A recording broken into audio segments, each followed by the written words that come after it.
Okay, so in working these sequences out, there's two sequences you'll find on the internet that'll talk about golden ratio. We have Fibonacci and Lucas. I'm kind of going to look at this like hydrogen and helium. Or maybe not. We'll get into this and look.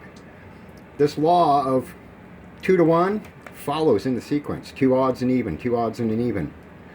All throughout different systems around the world, like the I Ching, when they're casting the coins to work it out, what they do is add the three coins up. You either get an even number or an odd number. It's always even or odd, even or odd. The thing I noticed that I kind of like about the way this is built in, then we have order of the numbers on this side, and then we have the actual sequence that the law generates. Natural law and order. In the Fibonacci sequence, I looked at where are the even numbers. And in the Lucas, where are the even numbers? Because they're the ones that are going to give us powers and multiples of 2, which deal with simple harmonic oscillators and music, and how the Fibonacci and music in the universe. But we're looking at particles here, so watch. First position, fourth position, seventh position, 10th position, 13th, we get a number sequence. 1, 4, 7. That should be recognized as one of the number families in the Rodencoil sequence. On this side, first even number is at 3, then 6, then 9. Tesla said if you knew the power of 3, 6, and 9. The sequence continues. 12. Well, here's what I found. Fibonacci and Lucas together. We have the 3, 6, 9 on one side, the 1, 4, 7 on the other. If we use these as solfeggio frequencies, we start a frequency pattern out. The two frequency patterns interlace like the Fibonacci sequence interlaces with the triangle of Pascal, which ends up being the binomial coefficients for the expansion of a plus b power. Anyway, it's a binomial expansion. This whole damn thing is quantum mechanics mixing. You can look at the patterns in math and see them happen. But then, that's the order. 1, 4, 7, 3, 6, 9. They're embedded. Because you can take and add the first and third two numbers and end up generating the Lucas sequence out of the Fibonacci sequence. So this one is embedded here. The other piece that's missing in our family of numbers is 258. Well, check it out. 1, 4, 7 is a odd skip 3 even odd number, and then on the other side we have a 2 skip 3 5, 8. The 2, 5, 8, 3, 6, 9, and 1, 4, 7, your three families of the Rodencoil that are vortexing inward. So when you design a coil, what you're looking for is an angular momentum, just like a magnet, where you can accelerate particles down the center.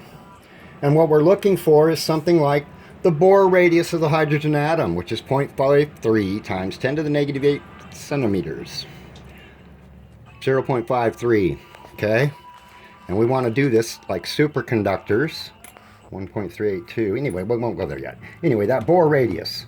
How could we get that type of acceleration to come out of this? Wicca.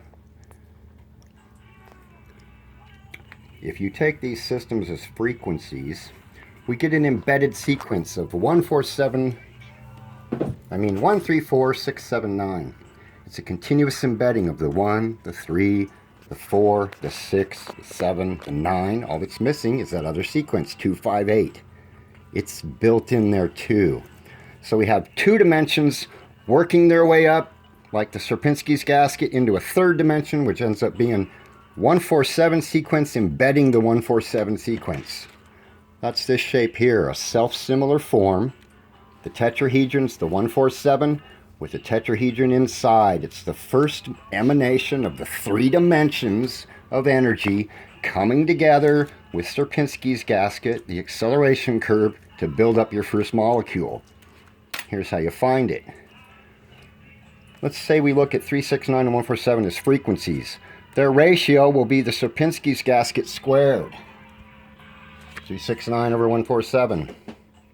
But at a different angle, we can take, let's say, 610, one of the evens, divided by 322.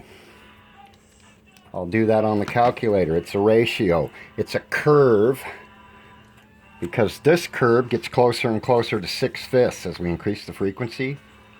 Keep taking like 121,018 as kilohertz, you get to 6/5. That's the same curve as the planet is at, afforded electrically by the sun, because it's all an electrical system, and so are particles. Anyway, 6/5 is one ratio. At the other angle, here's our ratio. 610 divided by 322.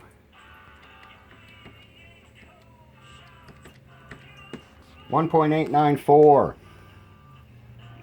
The reciprocal, 1 over 894, is 0.527. Damn near the 0.53 necessary for the hydrogen radius.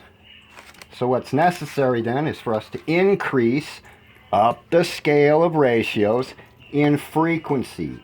Those frequencies follow this continuous embedding system of 1, 3, 4, 6, 7, 9. This is where your modulo 9 arithmetic comes in, because you can keep reducing.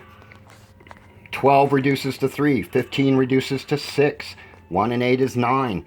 That sequence, 1, 4, 7, 3, 6, 9 is embedded with the 2, 5, 8. So the whole damn thing ends up winding up building first off hydrogen, then helium, then lithium. Who knows what next? That's my bit of my work. Some of my things, like here it is, 0.539. It's a certain radius and circumference that can be generated by acceleration. And you can accelerate it with the coil. Thank you very much.